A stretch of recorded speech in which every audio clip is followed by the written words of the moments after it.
We are the Mushroom King. Napagtanto ng Death Reaper number 10 na hindi ito ang Black Bug niya kaya napatanong siya kung ano nga ba ito. Mula sa ulo ng Black Bug ay agad na lumitaw ang bida at tinanong niya ang Death Reaper number 10 kung ito ba ang hayop na laging naghuhulog ng mga player sa kanyang teritoryo. Doon na napagtanto ng Death Reaper number 10 na ito pala ang bug sa ibaba. Tamang-tama raw ang pagdating nito dahil siya na mismo ang papatay sa bug na ito. Agad siyang kumilos at nag-ipon ng enerhiya sa kanyang kamay. Pagkatapos ay pinakawalan niya ang napakalakas na kulay lilang energy beam at tinawag niya itong admin light beam, Ratpool account deletion. Sinalubong naman ito ng Black Bug ng bida. Mabilis na umiikot ang ulo nito habang marahas nitong hinarap ang pag-atake ng Death Reaper number 10. Nang makita ng Death Reaper number 10 ang nangyayari sa ginawa niyang pag-atake ay hindi siya makapaniwala na nagawa itong pigilan. Ilang sandali lang ay marahas na bumagsak ang Black Bug sa kanyang kinatatayuan na nagdulot ng napakalakas na pagsabog ngunit nagawa niya itong maiwasan. Nang makapagdistansya siya ay muli siyang nagpakawala ng matinding enerhiya mula sa aklat habang iniisip na ilang araw pa lamang ngunit ganito nakalaki ang paglago ng bug na ito. Napagtanto niyang hindi na niya ito kayang asikasuhin mag-isa. Kailangan na niyang humingi ng mas mataas na otoridad mula sa nakatataas. Dahil sa pagkalunod niya sa pag-iisip, hindi niya namalayang agad nang nakuha ng bida ang librong hawak niya. Nang makita niya iyon ay halos natahimik siya sa gulat. Ngunit bigla siyang napasigaw nang mapagtanto niyang nanakaw na sa kanya ang libro. Mabilis siyang kumilos habang sumisigaw at hinihinging ibalik sa kanya ang aklat. Ngunit mas mabilis ang bida at agad itong nagpakawala ng napakalakas na sipa na direktang tumama sa mukha niya at nagpabaon sa kanya sa lupa. Sa tindi ng pinsala ay halos nagkaroon ng bitik ang mukha ng Death Reaper number 10 at halos hindi na ito makapagsalita. Habang sinusuri ng bida ang aklat, napagtanto ng bida na mukhang napakahalaga ng librong ito para sa Death Reaper number 10 kaya napatanong siya kung anong klaseng libro ba ito. Pilit namang sumagot ang Death Reaper number 10 na wala siyang sasabihin maliban na lang kung ipapangako ng bida na hindi siya papatayin. Ngunit matapos basahin ng bida ang nilalaman ng aklat ay agad siyang nagtanong kung hindi ba nakasulat na roon ang lahat at bakit kailangan pa niyang magtanong. Biglang pinagpawisan ng malamig ang Death Reaper number 10 at sa isang iglap ay mabilis siyang kumilos upang tumakas. Hindi makapaniwala ang bida nang makitang tumatakas ito. Samantala, habang papalayo ang Death Reaper number 10 ay iniisip niyang kahit wala na ang Book of Privilege ay ayos lang basta ang mahalaga ay nakatakas siya. Napagdesisyonan niyang bumalik na lamang dala ang napakalaking hukbo at lipulin ang buong angkan ng bida. Ngunit bago pa man siya makalayo ay isang biglaang atake mula sa itaas ang direktang tumama sa kanyang ulo.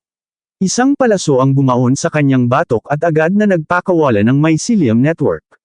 Doon niya napagtanto na isa pala itong ambush mula sa itaas. Si Milan ay agad na nag-activate ng Ignite kung saan Damaloy ang nag-aapoy na enerhiya sa mycelium network patungo sa nakahandusay na Death Reaper number 10. Nang maramdaman ng Death Reaper number 10 ang panganib mula sa pag-atake ni Milan ay agad siyang napasigaw at humingi ng sandali. Sinabi niyang marunong din siyang makipagnegosasyon. Ngunit huli na ang lahat dahil sumabog na ang napakalakas na apoy sa kanyang katawan. Pagkatapos nito ay ginamit ni Milan ang skirt snatching slow descent upang makababa mula sa itaas. Paglapag niya sa nag-aapoy na katawan ng Death Reaper number 10 ay sinabi niyang mukhang gusto raw makipagnegosasyon ng kalaban. Pagkatapos ay agad siyang lumapit sa kanyang boss at humingi ng paumanhin dahil masyado raw siyang nagmadali sa pag-atake. Ngunit sinabi ng bida na ayos lang yun. Hindi na raw mahalaga kung magsalita man o hindi ang isang low-level admin. Ang mahalaga ay nasa kanila pa rin ang Book of Privilege. Lumapit si Saifeng at nagtanong sa bida kung may silbi ba ang librong ito. Sumagot ang bida na pinapayagan daw sila nitong makita ang mga galaw at trajectory ng mga halimaw at mga player sa loob ng limitadong saklaw. Maaari rin daw nitong sipain palabas ng dungeon ang mga player na lumalabag sa mga patakaran.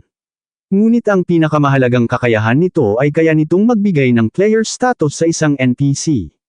Ipinaliwanag ng bida na kapag nagkaroon sila ng player status, makakalabas na sila sa restricted activity area at magagawa na nilang magbukas ng mga chest, magmina ng ore, at gumawa ng iba pang bagay na dati ay hindi nila magawa. Kung ganoon, sabi ni Saifeng, matagal na sana silang nakaalis sa orihinal nilang teritoryo at nakaakyat pa sa mas mataas na lugar. Pagkatapos ay napatanong siya sa bida kung sila rin ba ay mga player. Sumagot ang bida na hindi. Dahil ayon sa nakarehistro sa librong iyon, isa lamang silang mga bug. Agad na naunawaan ni Saifeng ang ibig sabihin nito. Hanggat nandito pa ang bug, patuloy na magpapadala ang ibang admin ng mga player upang ayusin sila. Natigil ang kanilang usapan nang biglang tumunog ang libro at lumabas ang simbolo ng admin communication request. Nang makita iyon, napatanong si Saifeng kung ano ang gagawin nila ngayon. Kung sasagutin daw nila ito, hindi ba sila mabubunyag? Ngumiti ang bida at tinanong si Saifeng kung ano ba ang ikinatatakot nito. Hindi nagtagal ay sinagot nila ang tawag. Mula sa kabilang linya ay agad na bumungad ang galit na boses ng isang admin reaper. Akala nito ay si Death Reaper number 10 ang kausap niya at agad nitong tinanong kung bakit napakatagal sagutin ang video call. Bahagyang tumawa ang nagpapanggap na Death Reaper number 10 na bida at sinabing katatapos lang niyang asikasuhin ang maliit na bug na nai-report kanina kaya naantala siya ng kaunti. Nagalit naman ang kausap niya at sinabing napakatagal nitong harapin ang isang walang kwentang bug. Deserve daw nitong manatili habang buhay sa pinakaibabang pwesto. Inutusan pa siya nito na siguraduhing palitan mamaya ang status ng bug bilang resolved. Napahawak na lamang sa ulo ang nagpapanggap na bida habang nakaanyong Death Reaper number 10. Bahagya siyang tumawa at sinabing naiintindihan niya. Pagkatapos ay nagtanong siya kung may iba pa ba itong utos. Bahagyang nagulat ang kanyang kausap at sinabihan siyang mukhang umuunlad na raw siya.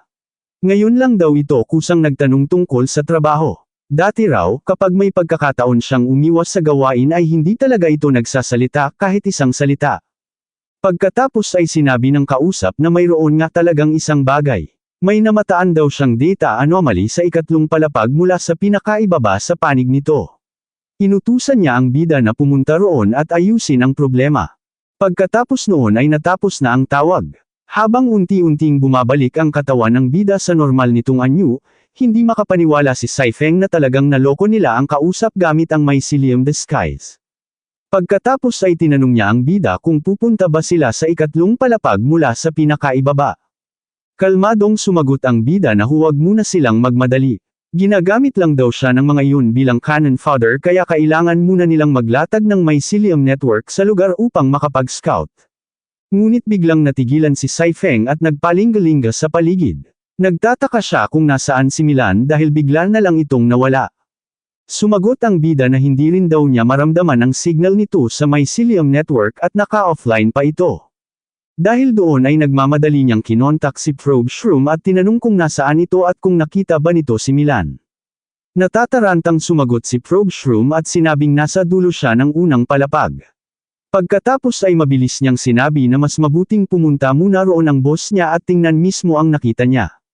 Makalipas ang ilang sandali, nang makarating ang bida at si Saifeng sa lugar, agad nilang sinuri ang paligid. Napagtanto ng bida na dito na wala ang signal ni Milan. Sinang-ayunan naman iyon ni Probe Shroom at sinabing sinundan niya ang spores nito hanggang sa lugar na iyon ngunit doon na lamang biglaang naglaho ang mga bakas. Tuwing sinusubukan daw niyang maglatag ng mycelium paitaas ay palagi itong napuputol. Doon napagtanto ng bida na ang napakalaking ugat ng punong iyon ay tila kinagat at dinurog. Para bang may kung anong nilalang na kumakain sa mismong kahoy.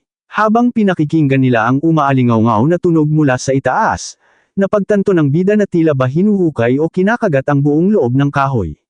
At dahil doon, nagsimula siyang maghinala kung ano nga ba talaga ang may kagagawan nito. Dito na po nagtatapos ang ating kabanata, abangan ang mga susunod pa nating upload. Huwag din kakalimutang mag-like, share, subscribe at i-click ang notification bell para lagi kayong updated sa mga susunod pa nating mga video.